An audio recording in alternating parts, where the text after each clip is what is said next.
It's an honor to have you here. If you want to start a journey of personal transformation together with Sadhguru, click on the link in the description of this video and learn more. The more trolls you get means it means that you're doing the right thing. Because vested interests are trolling you. Yep. That means you're doing well. So, this is like this. Somebody came here, like he was in his late 70s. He was here for 2 weeks or a little more than that, and then he wanted to see me. I said, okay, and then he said he was with Anandamayi to start with. Then he was with J. Krishnamurti for a long time. Then he spent time with U.G. Krishnamurti. You heard all these names or no? Yeah, I've heard of Anandamayi. Not U.G. Krishnamurti. No. J. Krishnamurti you've not heard? J.K. you've not heard of J.K.? No, J.K. no. Oh my God. Okay. He was one of the very famous philosophers of the time. He spent time with J.K., U.G. Krishnamurti from Bangalore, he was also reasonably popular. And then he spent a lot of time with Rajneesh. And now he's come here. And he also spent time with some Western teachers, spiritual teachers. Then I said, okay, I met him. They said, see, I've been with all these people. All of them have contributed something to my life. I value all of them. But you are the only one who has a spiritual factory here. What do you mean? Said, I see every day people come in, a busload of people come in. They go through some 2-3 days of process. When they're leaving, they're all jumping and exuberant like this. It's like a factory. I thought this is a good idea, and I told our people, I think we should change the name, Isha Spiritual Factory. No Sadhguru, no Sadhguru. Because a factory means what? A process is set and the result is consistent. It's not a negative word. What does factory mean? That means the result is consistent. Yeah. You can do something handmade, one turns out great, another we don't know what, all right? Is this standard? Consistent result. Yeah. This is what Isha is, consistent result, whoever comes, doesn't matter, consistent result. You want health, we have consistent results. You want spiritual process, consistent result. Whatever you want, consistency, because the process is so well established. Establishing the process so well means I have to kill lots of people around me. When I say kill, I have to torture them, I mean. When you mean torture, you mean… Real torture. Okay. Because to straighten out people's mind, how to… see now, how to put the carpet. You know how much I've worked on this? On carpets? Yes, how to lay it down. Otherwise people will lay it in different ways. How to lay the name tag, how to keep the footwear like this, from such innocuous things to all other aspects of the program, it's like that, military precision. Because we want the result to be consistent. To produce hundreds of enlightened beings who'll handle it in their own way is not practical. It would be fantastic if we can do that. But this is practical because the results are there for people. So you have an OCD then, Sadhguru, of perfection, of getting everything just right. If you don't get it right, it won't work. See, the simple thing is this, if you're doing something,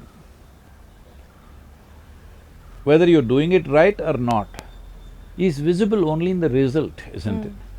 No, I'm doing it right, but because stars were not right, it's not happening.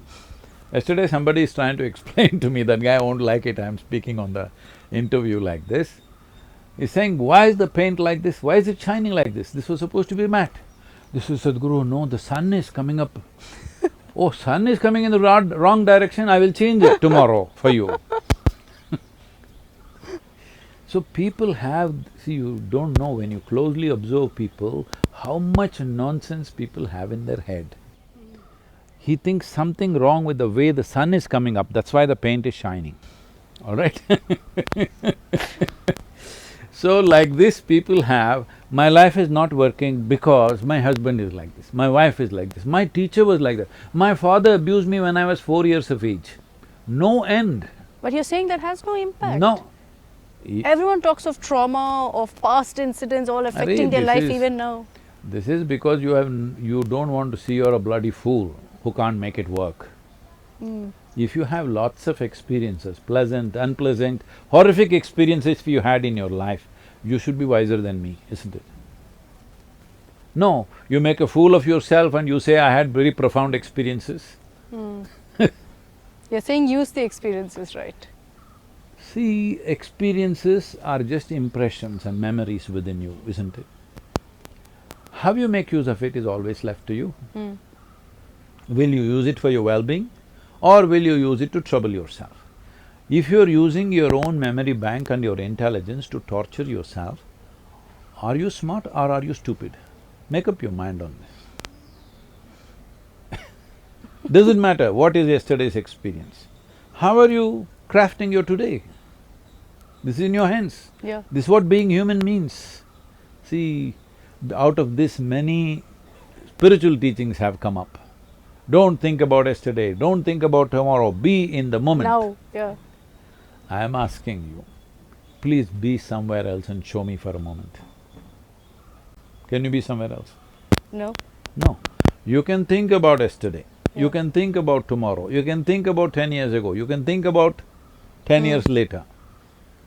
Essentially, you are misunderstanding your psychological process as a reality. Once you think your psychological process is a reality, you have crossed the line. You are mentally gone. But because 90% of the population is with you, you think it's normal. It's like this. This is not against any profession, please. See, if you build a castle in the air, I deeply appreciate it because you're using your imagination to build something which is not there, fantastic. But if you start thinking it's real, then you're neurotic. But one day you started living there, then you're psychotic. Then somebody else will collect rent for that castle, that's psychiatry. That's a great definition, but I like that you added a disclaimer right in the beginning. Disclaimer, I'm just a joke, okay? So Sadhguru, I'm making the most of this interview to get a tour of the beautiful center also. I see so many people all around, waving to you, showing namaskaram on the sides. But you know, when we've had this conversation, of course, the answer basically to my question is that you're a doctor and an engineer to me. For people, essentially. But on the issue of spirituality, Sadhguru, how would you define spirituality? Is it standalone from religion completely? So you must understand, in this civilization, there is no religion. Then what is No. Hinduism, Christianity, Islam? No, let's come to this. You're talking about things that were imported from outside. See, religion means, the moment you say, I'm religious, we will refer to you as a believer, correct? But the moment you say, I am spiritual, we refer to you as a seeker. What does seeking mean? To me, it would be perhaps to look within. Whichever way, whether you're seeking outside or inside, seeking essentially means you do not know, so you're seeking. Yeah. So you acknowledged your ignorance. Belief means whatever you do not know, you believe. That means you are covering your ignorance with something. That something might have come from some god that you believe in, maybe they're messengers, or maybe a book, maybe your father and mother, or maybe your neighbor, or maybe social media.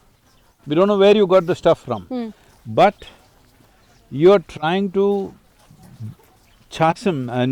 you're trying to build a bridge over a chasm that you don't know how to cross, an imaginary bridge.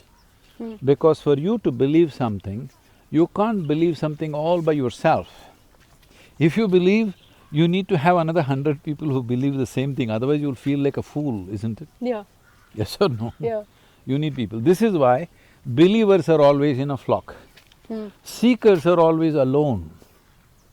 Because seeking happens best when we are alone. It doesn't happen as a group. So seeking and spiritual process is an individual process of transformation. Belief and religious process is a mass application of something which may give some sociological and psychological benefits for sure, but it doesn't give you a solution, it gives you solace. Can you be both though? Now let's come to this.